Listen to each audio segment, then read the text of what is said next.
예수님 죽음의 문을 걷어차고 다시 살아서 우리 부활의 첫 열매가 되시고 우리의 보증과 확증이 되신 귀한 날입니다. 앉으신 여러분들 전후 좌우를 좀 살펴보면서 집안에서 또 영상으로 예배 드리시는 분들 인사하겠습니다. 우리 예수님 부활하셨습니다. 인사하시기 바랍니다.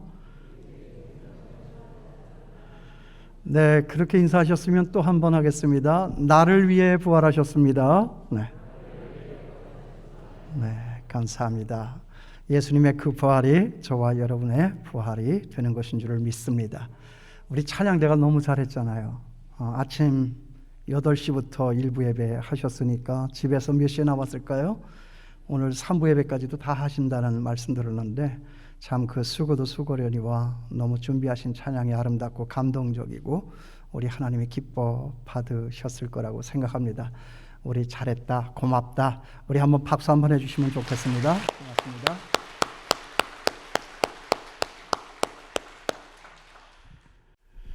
고맙습니다. 부활절이 가까워서 부활이라고 하는 이 검색어를 치고 인터넷에 들어가 봤습니다. 그랬더니 첫눈에 띈 게 뭐냐 하면 부활 쿠팡, 그리고 11번가 부활, 그리고 예수님의 부활을 조롱하는 레이디 가가의 퍼포먼스 앨범, 그리고 보컬 그룹 김태원과 부활, 이런 것 등등이었습니다.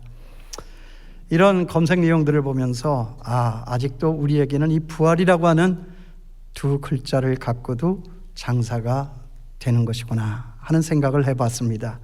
장사하는 것이 나쁘다라고 하는 것이 아니라 우리 예수님의 부활과 그것이 무슨 관계가 있느냐 하는 것입니다. 부활이라고 하는 것은 우리 다 아는 거지만 십자가에 달려 죽으신 우리 예수님께서 사흘 만에 다시 살아나셔서 우리 구원의, 우리 부활의 첫 열매가 되시고 우리의 부활을 확증하고 보증해 주신 사건이 바로 예수님의 부활 사건입니다. 그 부활이 저나 여러분 우리 죄로 말미암아 우리가 고통받고 죽는 이것을 대신하고 우리의 구원을 영원히 완성한다라고 하는 우리 기독교 내용의 핵심입니다. 우리 기독교 신앙의 핵심 내용이에요. 그러나 요즘 우리가 살고 있는 이 시대는 부활의 주님을 믿기보다는 과학을 더 신봉하고 이성을 더 존중하고 경험을 더 중시하는 시대입니다.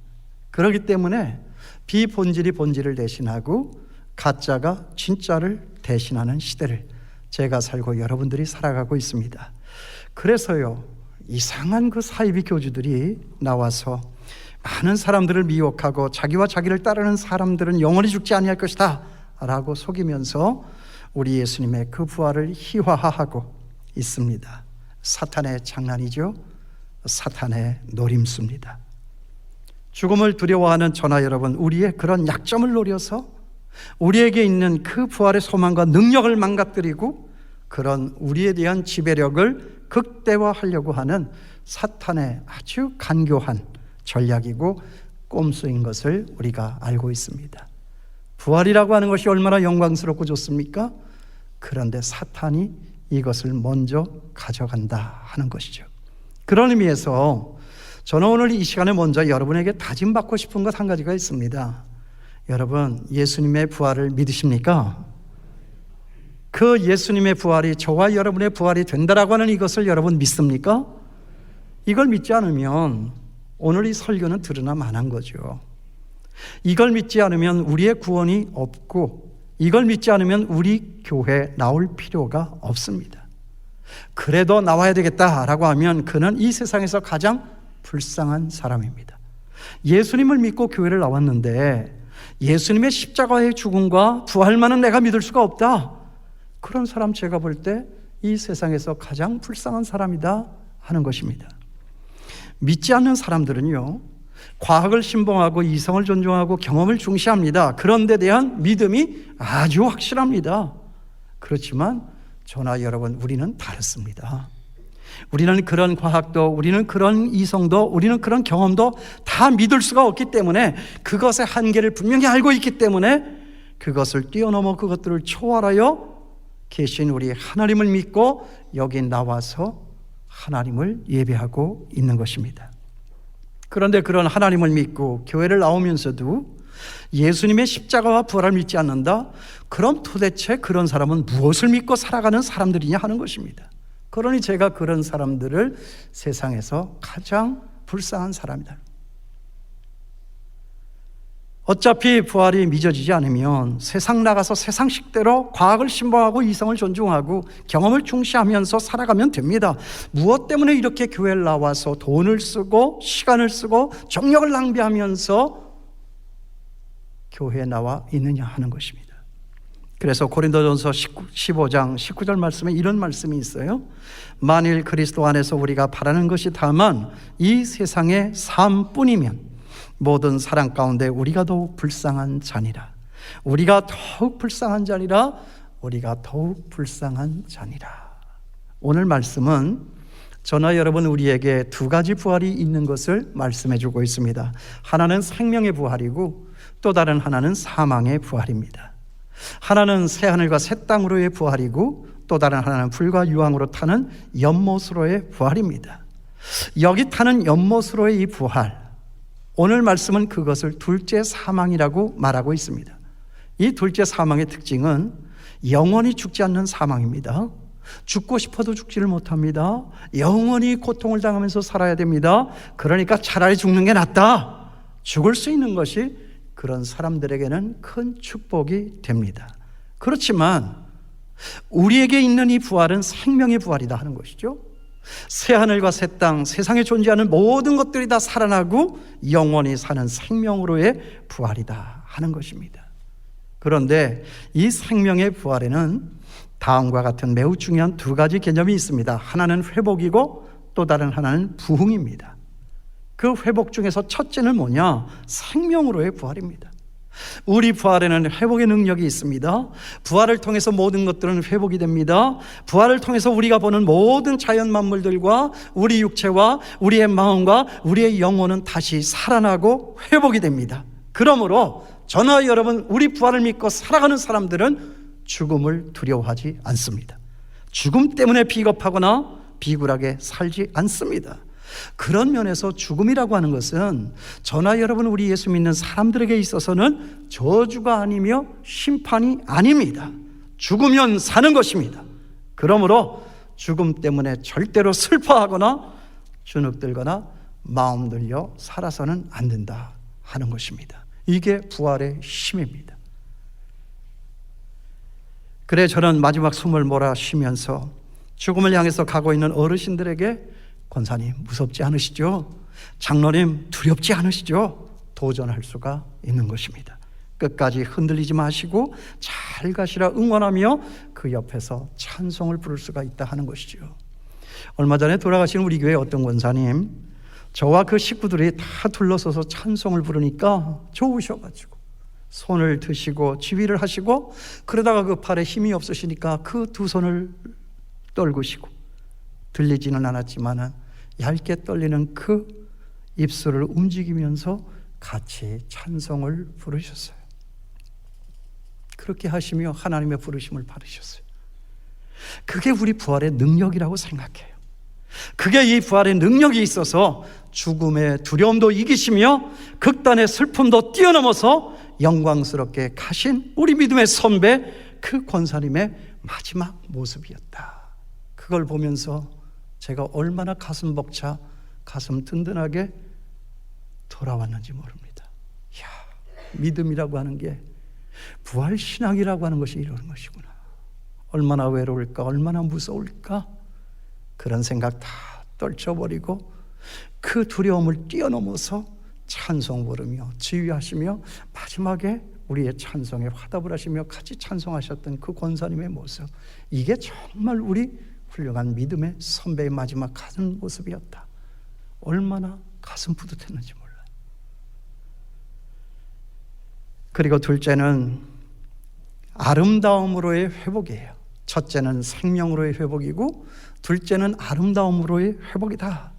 오늘 말씀 거기 2절에 보면 하나님께서 우리를 위하여 예비하신 새하늘과 새 땅은 마치 신부가 신랑을 위해서 단정한 것처럼 아름답다라고 했습니다. 죄로 말미암아 철저히 파괴가 되고 무너졌던 우리의 건강과 그 아름다움이 이 부활을 통해서 다시 그렇게 회복이 될 것이다, 그 말이에요. 사람이요, 병들거나 늙어 그 모습을 보면 확실히 안 예쁠 때가 있습니다. 그렇지만 정말 그날 부활의 날에는 그런 우리의 얼굴과 그런 우리의 신체와 그런 우리의 살아가는 모습은 아름답게 변하게 될 것입니다. 때로는 몸이 아프고 몸이 약하고 장애를 가진 분들이 제게 와서 이런 질문을 던져오실 때가 있어요. 목사님, 제가 부활의 몸을 입고 다시 태어나도 지금의 이 모습대로 태어난 것입니까? 그럼 제가 이렇게 대답을 하죠. 그건 저도 모릅니다. 그런 건 말씀에도 없고요, 저도 가보지를 않았으니까요. 그렇지만 제가 아는 것이 있습니다. 우리 지금 이 모습 그대로 다시 태어나도 권사님 그 아픈 그 모습, 권사님 그 허리 꼬부라진 그 흉한 모습, 그렇게 태어나도 아프지 않을 것이며 불편하지 않을 것이며 누구 하나 그런 내 모습을 보고도 흉하다, 못났다 그런 말 하지 않을 것입니다.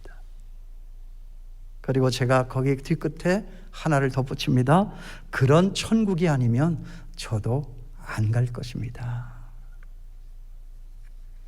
제가 지금 무슨 말씀을 드리는지 여러분 아시죠? 아름다움으로의 회복이다.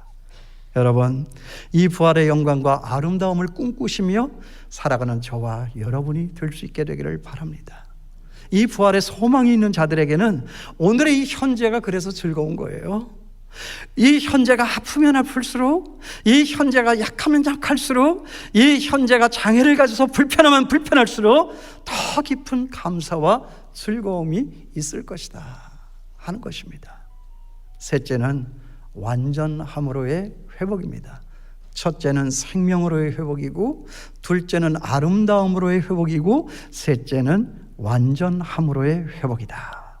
죄로 말미암아서 타락한 이 세상은요, 불완전한 세상입니다. 그래서 늘 불안하고 속상하고 초조합니다.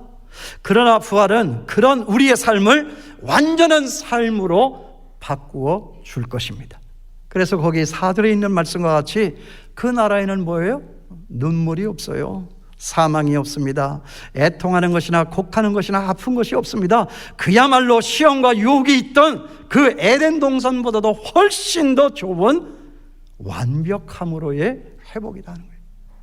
여러분, 우리 예수님 다시 오시면 우리가 다시 에덴 동산으로 돌아가는 게 아니에요. 그게 문제가 아닙니다. 에덴 동산에는 뱀이 있었고 그 뱀에는 사탄이 틈타는 유혹과 시험이 있었잖아요. 그러나 우리가 가는 그 부활의 하나님의 나라는 시험이 없어요. 유혹이 없어요. 그야말로 완전한 하나님의 나라다 하는 것입니다.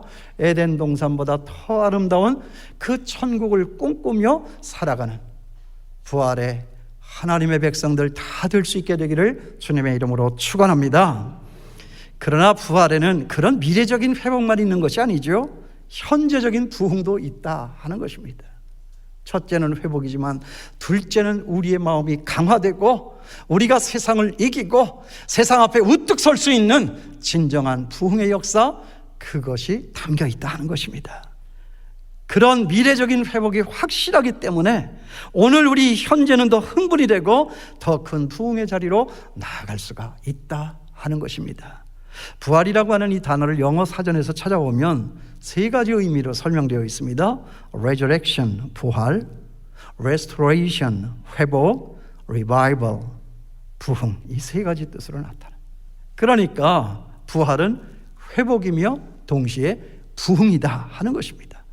그러니까 우리 부활의 회복은 예수님의 그 마지막 재림과 심판을 통해서 오는 것이지만 그 부활의 부흥은 지금 여기 그 부활을 믿고 살아가는 저나 여러분 우리들의 삶에서부터 나타난다 하는 거지요.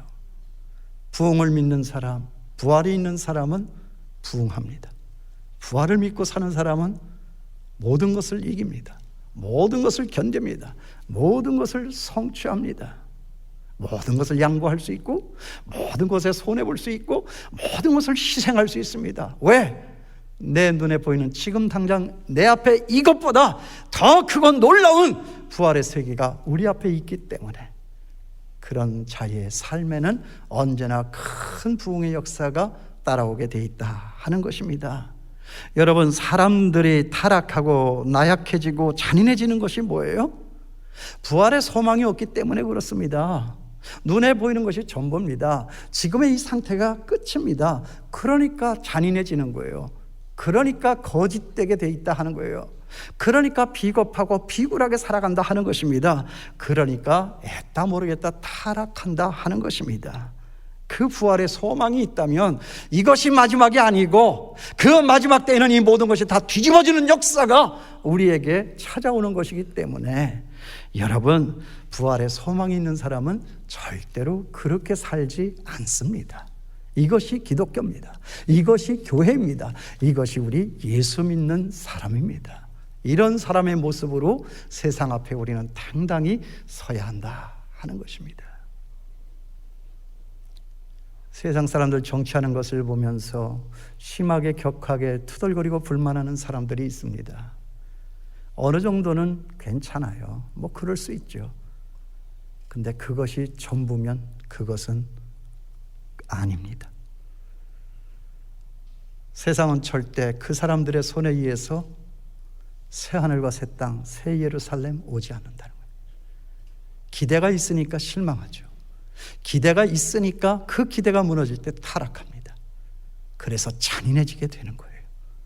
여러분, 세상이 어두우면 어두울수록, 세상이 엉망진창이면 진창일수록 그 부활의 주님을 꿈꾸시고 그 부활의 나라를 대망하시면서 모든 것을 뛰어넘어 승리하여 살아갈 수 있는 저와 여러분 될 수 있게 되기를 바랍니다. 오늘 여기 나와 예배하는 여러분과 여러분의 가정과 그리고 여러분이 경영하는 그 모든 일 가운데에서 정말 이 부활의 영광이 있음을 믿고 기억함으로 큰 부흥의 역사가 일어날 수 있게 되기를 주님의 이름으로 축원합니다. 부활의 신앙을 갖고 목회하는 사람은 목회에 더 성공하게 될 줄 믿습니다. 부활의 신앙을 가지고 사업하는 사람은 사업에 더 성공하게 될 줄 믿습니다. 부활의 신앙을 가지고 직장 생활하는 사람은 직장에서 더 성공하게 될 줄을 믿습니다. 그 부활의 주님, 지금도 여기 살아계셔서 저와 여러분, 우리와 함께 계시는 부활의 주님인 것을 믿으실 수 있게 되기를 바랍니다. 우리가 예수를 믿는다 하면서도 그 놀라운 축복을 우리가 누리질 못하고 성공하지 못하는 까닭이 뭐냐? 그 부활에 대한 신념, 그 부활에 대한 믿음의 부족이다 하는 것입니다. 그것이 다가 아니에요. 그것은 언젠가 뒤집어진다. 우리는 그것을 가지고 살아가는 사람들이에요. 그런 사람들의 여유, 그런 사람들의 배려, 이 배려와 그런 고운 마음 때문에 세상은 아름답게 변화해져 갈 수 있다고 저는 믿습니다. 그래서 교회를 두신 거예요. 이게 교회입니다. 미국 매사추세츠주의 한 교회 학교에서 8살짜리 소년 탐이라고 하는 아이가 있었어요. 그는 병이 너무나도 많아요. 그래서 몸이 약해서 언제나 휠체어를 타고 교회를 나옵니다. 부활주일을 앞두고 탐의 교회 학교 선생님은 숙제를 내주었습니다. 아이들에게 한 주 전에 속이 비어있는 플라스틱 계란을 넣어주면서 그 속에 무엇인지 생명이 있다, 생명이라고 생각하는 것이 있으면 그 플라스틱 계란 속에 담아가지고 다음 주에 교회로 오렴. 그 부활절 아침이 되었습니다. 아이들은 차례로 계란을 열어보았습니다. 꽃이나 나무잎이나 곤충 등 아이들은 생명이 있는 여러 가지를 준비를 해왔어요. 이것이 생명이라고, 선생님이 이것이 생명이라고 자랑하면서 플라스틱 그 계란을 열어서 친구들과 선생님 앞에 자랑을 했습니다. 탐의 차례가 되었어요. 그런데 탐의 계란을 열어보니 거기에는 빈 공간입니다. 비어 있었어요. 그걸 본 몇몇 아이들이 전에처럼 깔깔거리며 비웃으며 조롱을 합니다. 그런데 그 조롱당하는 그 아이를 바라다보면서 선생님 마음이 아팠어요. 그래서 선생님이 다가가서 부드럽게 준비하지 못했어도 괜찮아. 탐이 지난 주간에는 더 많이 아팠나 보네 라고 위로를 했습니다. 하지만 탐은 선생님께 이런 대답을 합니다. 선생님, 이 계란은 예수님의 무덤이잖아요. 예수님은 살아나셨기 때문에 이 계란은 비어 있는 거잖아요. 그랬던 소녀는 10개월 뒤에 숨을 거뒀습니다. 그의 장례식날 그의 관에는 꽃 대신 빈 플라스틱 계란이 놓여져 있었습니다. 그렇습니다, 여러분. 이때만 생각하는 사람은 절대 이때를 이길 수가 없습니다. 이 세상만 생각하는 사람은 절대로 이 세상을 이길 수가 없습니다. 될지 안 될지 모르는 몇 퍼센트의 확률로 되지 않는 고시 합격의 영광을 꿈꾸면서 사는 사람들도 지금의 그 자신의 불편한 세상과 자기를 이기며 살아가는데 가장 확실한 부활의 영광을 꿈꾸면서 기다리며 살아가는 사람들이 지금 이 불편한 세상과 자기를 잊지 못해 살아가셔야 되겠습니까? 여러분, 고시원 가봤나요? 앉으면 책상이고 누우면 그 책상 밑이 잠자는 데예요. 그런 공간에서 1년을 지나고 2년을 지나고 3년 지나고 어떤 사람 5년, 6년 이렇게 고시를 합격을 그 영광을 꿈꾸면서 살아가는 사람들이 있어요. 될지 안 될지도 모르는 그걸 놓고도 희생하잖아요. 기다리잖아요. 꿋꿋이 견디며 이기면서 나가잖아요. 그런데 가장 확실한 부활의 영광이 보장되어 있는 저나 여러분들이 지금의 조금 이 어려운 상황 이걸 이기지를 못해서 던져버리고 주저앉고 돌아서버리고 낙심해서 살아야 되겠습니까? 부활의 영광에 사무쳐서 세상 모두를 이기며 견디며 언제나 이 땅에 하나님이 내게 주신 그 사명을 이루어드리면서 하나님의 나라를 이루어가는 저와 여러분, 우리 창춘교회 그리고 우리의 조국 대한민국에 있는 모든 교회 될 수 있게 되기를 주님의 이름으로 축원합니다. 기도하겠습니다.